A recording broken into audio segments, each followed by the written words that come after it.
നമ്മളുടെ കേരളത്തിലൊക്കെ 2 ഋതുക്കൾ മാത്രമേ വളരെ പ്രോമിനൻ്റ് ആയിട്ട് വരുന്നുള്ളൂ.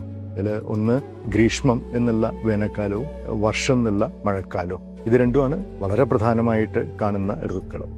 അപ്പോൾ ഇതിനനുസരിച്ച് ഈ ഋതുക്കളിൽ നമ്മുടെ ദേഹത്തിൻ്റെ ഉള്ളിൽ ഒരുപാട് മാറ്റങ്ങൾ ഋതുക്കൾക്കനുസരിച്ച് തന്നെ സംഭവിക്കും. കാലസ്വഭാവത്തിനനുസരിച്ച് ഒരുപാട് മാറ്റങ്ങൾ സംഭവിക്കും.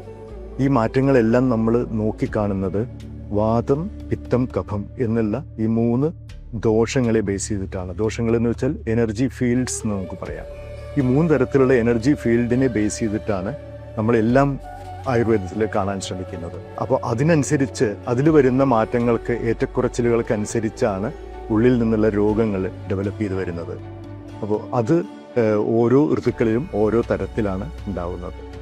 ഇപ്പോൾ ഗ്രീഷ്മം എന്നുള്ള വേനൽക്കാലത്ത് വാതം എന്നുള്ള ആ ദോഷം ഉള്ളിൽ വർദ്ധിക്കുന്നു.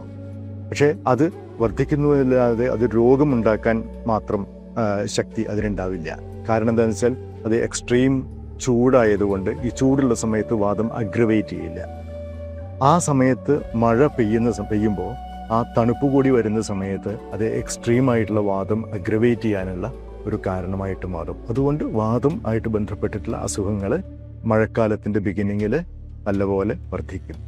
അതേപോലെ തന്നെ ഈ വർഷക്കാലത്ത് ഈ അമ്ല സ്വഭാവം കൂടുതലായിട്ട്, ആസിഡിക് നേച്ചർ കൂടുതലായിട്ട് വർദ്ധിക്കുന്നത് കൊണ്ട് ആ പിത്തമായിട്ട് ബന്ധപ്പെട്ടിട്ടുള്ള അസുഖങ്ങളാണ് ജാസ്തിയായിട്ട് വരാനുള്ള ഒരു സാധ്യതയുള്ളത്.